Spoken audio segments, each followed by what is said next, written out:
Hey guys, so welcome to yet another Game of Thrones review. This one is episode 8, The Pointy End. And I just want to say that I apologize for not keeping up with all these Game of Thrones reviews. I'm trying to get there, trying to get through all 7 seasons before the last season, which is coming fairly soon, I guess. There's just this one thing that I absolutely hate about this show.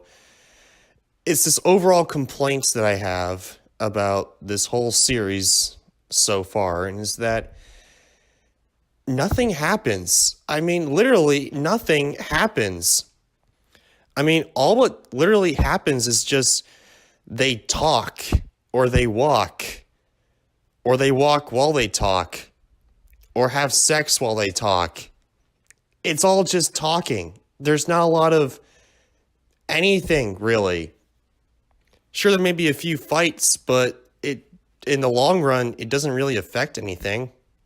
So that's why I haven't watched a couple of episodes very recently, because I can't sit down and watch nothing happen. I mean, this is reminding me of the Star Wars prequels, man. They just talk about the politics. And they talk about the legends, and they talk about all this great stuff happening, but I want to see it happen, rather than you telling me what happened. Oh, whatever. So yeah, maybe the politics are more well constructed, or better constructed, I guess. I don't even know. Better constructed than the prequels, but still, it's politics. I didn't turn on C-SPAN. I turned on Game of Thrones. Give me something to watch. Finally, I was just like, you know what? Fine, I'll watch another episode. Maybe I was just overreacting or whatever. And I watched it. Well, let me take it back. I watched it and something actually happened. Not a lot, granted. But a few little things actually happened. Like, for one thing, I forgot Ned was captured, so, yeah, Ned was captured. That was pretty big, but he did barely nothing. All he did was just sit in the jail, and that was it. Frankly, that's all he could do, but then you have Sansa, and oh my gosh, she's an airhead. She's a literal airhead. I mean, she doesn't really know how to work the system. So why is she in the system? I mean, she's trying to prove her loyalty to the Queen and to King Joffrey. Yeah, I guess Joffrey's king now. So there you go. I will tell you what, though, it is very, very, well put together. I mean, the colors, the framing, the set design, the costume design, everything, it looks very nice. And most of the acting, excluding Sansa, most of the acting is actually pretty good. But I hate Sansa. I hate her. I hate her acting. She does not know how to act. Get her off the screen. Maybe as I go down the line, she gets better, but still, just in this first season, I hate her. Well, actually, let's talk about King Joffrey for a minute. This kid, holy crap, this kid knows how to play an evil guy, okay? He's turning into one of my favorite characters because he's just takes so much joy out of being pure evil to the point where it's actually getting pretty funny.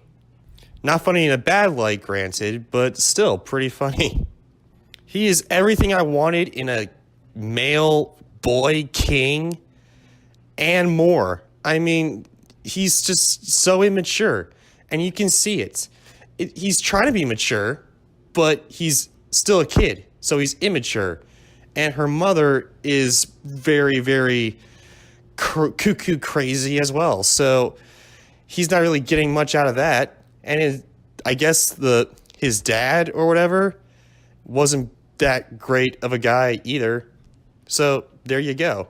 Let's talk about Cersei for a minute. Cersei, I mean, she's a conniving little bee. I mean, holy crap. That's what I'm saying. Plot-wise, it's really long, really drawn out. I just want something to happen, anything to happen. And I guess with nothing happening, they gotta have great performances, and they do. Except for Sensa. I hate her. I hate her character, and I will probably, yeah, so. Well, I don't know, whatever. Anyway, Sensa, she is very conniving. You can see that she wants a spot up high. And you can tell she'll get anything and everything in order to do that.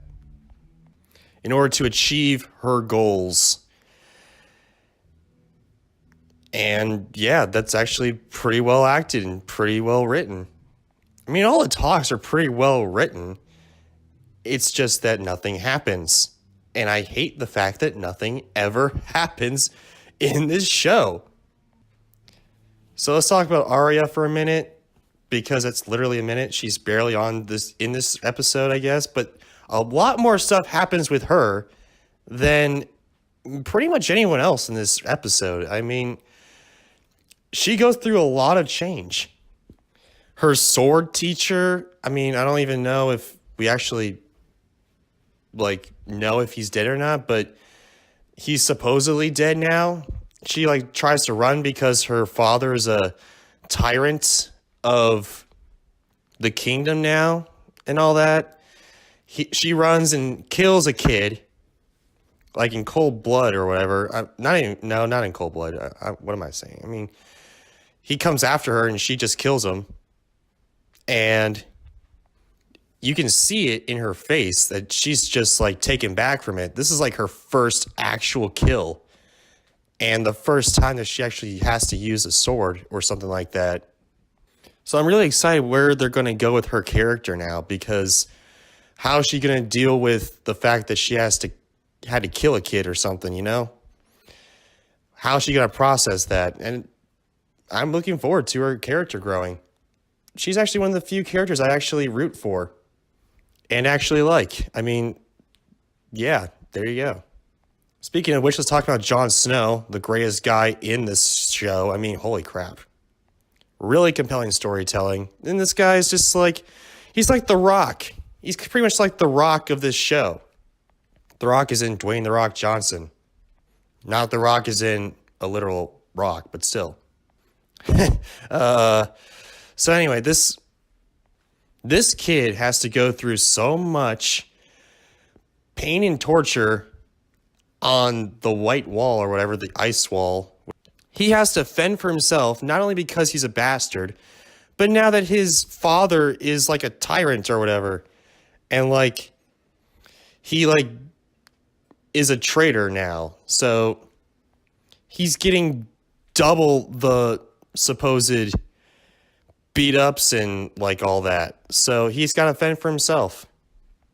Other than that, his character pretty much does nothing. I mean, Sam's there, and Sam doesn't do a single thing. He just looks at Jon Snow for the most part, and that's literally it. Oh, wait, actually, it's not it. I'll correct myself right here. It is not it. We actually see the first White Walker, or whatever.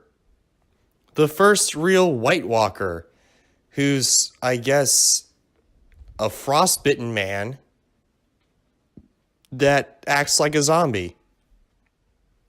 Why is he a zombie? Because he literally cuts him up, cuts him with his sword, slices and dices him, but he still walks. So he's literally a zombie. I mean, there's no question about it. They're zombies. They're frostbitten zombies. I mean, it's good that something's actually happening and we actually see a White Walker, finally. But I guess it's just the design of him. He's not really that impressive. I mean, they were building up the White Walkers and all that for a while. And all we got is pretty much a guy that's painted blue and just goes around like a zombie and tries to kill people. Not eat them. I don't think he goes that far. I don't think he wants to eat them. He just wants to kill them for some reason. I don't even know why. I mean, I don't know, whatever. Let's talk about Khaleesi. Khaleesi, I'm loving her story. She's pretty much the only reason why I continue to watch the show and actually am a little interested in it. I mean, yeah, I like Arya. Arya is one of my favorite characters. Jon Snow is too, but a lot of the times Arya gets like the boot when it comes to the show. She's barely in it. And Jon Snow, he has barely anything to do, so they just have him do like random things, I guess. I don't know. Khaleesi, though, Khaleesi actually has something to do. Her story is actually pretty compelling. It seems as though every episode there is a little bit of something of her to do. Like, for instance, in this episode, she really steps up to bat and takes charge. I mean, she's beginning to show the signs of a true leader. Even going so far as to lovingly challenge her husband now. Like, there was this raid where all the Dothraki, like, soldiers or whatever raided a small town. They're kind of like the Vikings, where they just take all the riches and then, like, rape all the women and all that. Khaleesi sees this, and she's like, heck no. So then she gathers up all the women and takes them to her husband, and her husband says, no, you can't do that. That's what raiders do. That's what the soldiers have to do in order to gain, like, good lights among the gods and all that. And Khaleesi's like, heck no. They're all mine, and I'm not going to rape them. If they want, they can take them for wives. But other than that, heck no. And I mean, I don't know. Maybe it's because I know where she's eventually going to go, I guess, because I've seen advertisements in, like, HBO.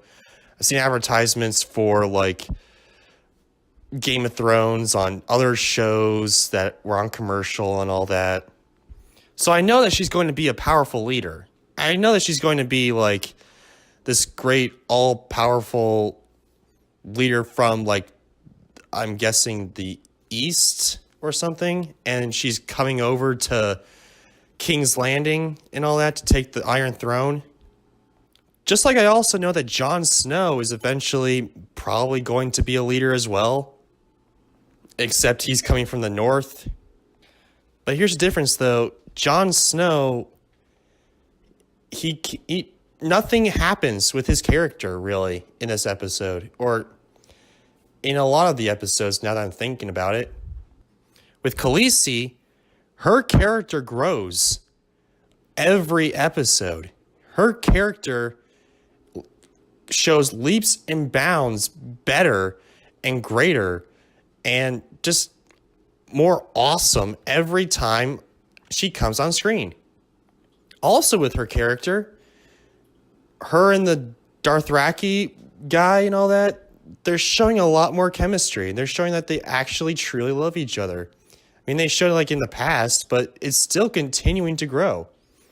Like, she's always says that he's the sun in the fire, or like the sun in the light of my life, or something like that. And he always calls her the moon of my life. So it's kind of like little, like, relationship pet names or whatever, like darling or honey or boo boo bear or whatever. That's their kind of thing, and it's actually kind of cute. It's kind of cute about that. I like that.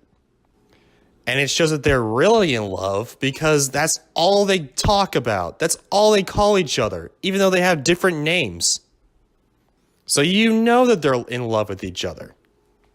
And again, it's very gruesome, very bloody. I mean, do I even have to say anything about this show? I mean, that type of stuff. I mean, it's going to be gruesome. It's going to be bloody. It's going to be realistic. Whatever. Just, that's kind of a given now, I guess.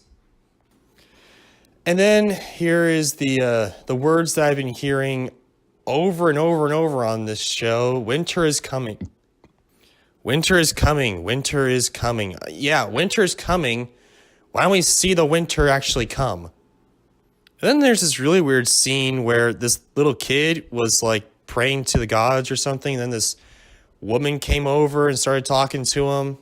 I don't even know anymore. It's like the crippled kid. I forgot his name. I'm sorry, but I don't know, whatever. So the crippled kid talks with this woman, and the woman's like, the army shouldn't be going to the south. The army should be going up north because winter is coming, and there's going to be a lot of trouble and a lot of anguish and a lot of pain that's going to be coming from the north. And everyone better go up to the north in order to defend ourselves against the mighty giants, the ice giants, all this crap and all that. And all of a sudden, this like fat guy with his penis like wagging out and all that. What the heck? The heck is this crap? I mean, he was going so seriously, and then all of a sudden, this guy comes out with his penis wagging around, and they're like, oh, brother, is this supposed to be some kind of comedy? Because that was a really serious moment, and you kind of ruined it with that fat guy with his really pale penis. Gonna have nightmares about that tonight. I mean, oh, brother. There's also this, like, thing where the mother Stark, or whatever, comes to meet Robert Stark. And yeah, I haven't talked about Robert because all he does is pretty much get ready for like a war or whatever to try to get the father out of jail and all that. So he starts like getting an army together and starts to like charge, I guess, King's Landing. I guess that's where he's going.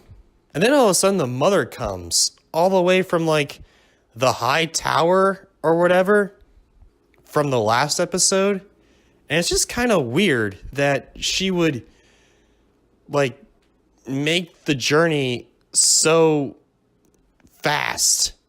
In like the previous episodes, it took her like maybe 2 to get all the way from her home to that tower. So I don't exactly know where the hell they are, but I don't think that it would take her that like fast, I guess.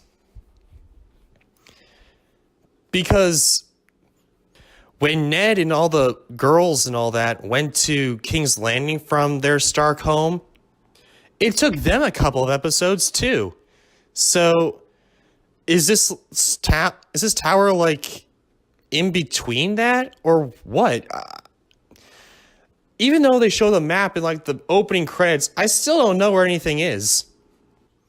Also, let me just address something right now about this show. The music, the score is atrocious. I mean, it is really, really bad. I mean, there are points where there's not even score music to be seen, which works for the scene, granted, but whenever there is music, it's normally just like variations of the opening song and all that, which is good, but if that's all your music, that's not good. It's not good. It's actually pretty bad. I mean, if you really wanted to, you could just cut out all the music in general, and I don't think anything would really happen. I mean, there is some like creepy music when the Ice Walker comes and all that. Some like Galleon's music when the battles are happening or something. But other than that, music doesn't really take part in this show, which is pretty disappointing because like Lord of the Rings, which is the same type of like media, I guess, fantasy and all that, it has some of the best score music ever. But yeah, I guess it doesn't really work for this show. So honestly, I'd just say pick one or the other. Have some score music or don't. I mean, it doesn't matter. It works. It works without score music, so just don't have score music. I don't know, whatever. And finally, it's not really a good transition, but Let's talk about Tyrion Lannister. This guy, I mean, this guy, Peter Dinklage, man. Peter Dinklage. Pretty much right after he's set free from the people in the tower and all that, he gets ambushed from like these, I guess they're barbarians in like this type of world. If you put it in the real world, they're like barbarians or something. Anyway, you can see the cunning and like the plan starting to form in his mind about how he's going to get out of it, how he's going to use these guys to help him with his goal. I mean, yeah, this is a really good performance. Peter Dinklage, man. Peter Dinklage, this guy. I love this guy. Mainly because there's actually something that actually probably starts to happen in this show. So I'll take what I can get. And this is another example. I guess this is an example of how talking actually is used well in this show, because just talking about stories about the past and all that, I hate that. But when you're talking to try to maneuver people to be on your side, that's good. I like that. That is some good writing right there. Overall, this episode is still nothing really happens, but a couple of things actually do happen. I actually do enjoy, like, Khaleesi, some stuff happened with her, thank God. She's the only real character that actually has something going on every single episode. Tyrion, I'm always going to love Tyrion. And Arya, they're really underusing her. And everyone else really just doesn't have anything really to do. They start something, but they don't finish it by the end of the episode. I think maybe this is what I believe about this show. There's way too many characters. I mean, I know everyone's got their favorite character, granted, yes. But if you try to put every character into every episode, nothing's going to happen. I mean, they're literally just going to be cutting forth, back and forth and all that to every character, and it's not going to be nice. It's not going to be a flowing narrative. It's just going to be like a lot of cutting back and forth and all that, and it's just not going to help. If you want, just have a couple of characters in this episode. Like maybe, I'm not going to give a number, maybe like 4, I guess. But yeah, I mean, don't give like entire segments to like other characters, like the mother. Don't let the mother like have scenes, I guess. Save her scenes for like the next episode or something. I don't know. This is why I'm pretty scared for like the Avengers Infinity War, you know? It's just like there's going to be so many characters in like a 2.5 hour segment that many characters are not going to get their own like growing of a character, you know?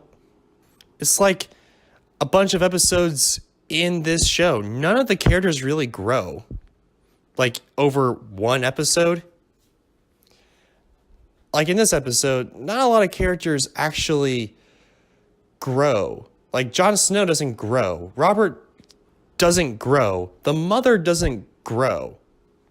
Jaime wasn't even in this episode, and thank God, because if we had more characters in this show, it would be very much jam-packed, and we wouldn't even have like other things with the like good things in this episode. I mean, this whole series just seems really jam-packed to the point where nothing happens. I mean, we're getting pretty close to the season finale and all that, but hopefully something happens. Something has to happen. I know something, I guess, happens at the very end. I mean, I know Ned dies, spoiler alert, somewhere in there. But, I mean, other than that, I mean, what else is there?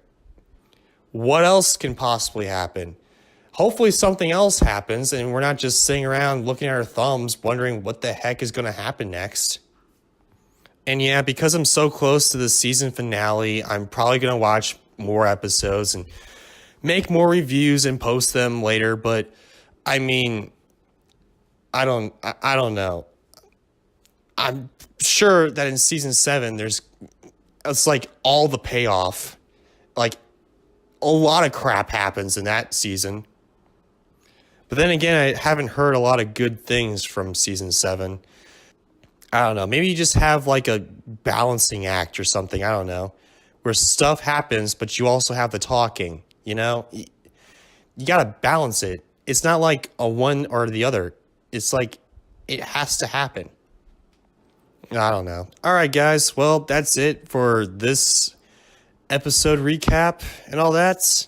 Hopefully, I'll have that review out to you sooner rather than later, like unlike last time where I didn't get you a review until like months and months beforehand and all that. All right, guys. I'll see you later. Take care.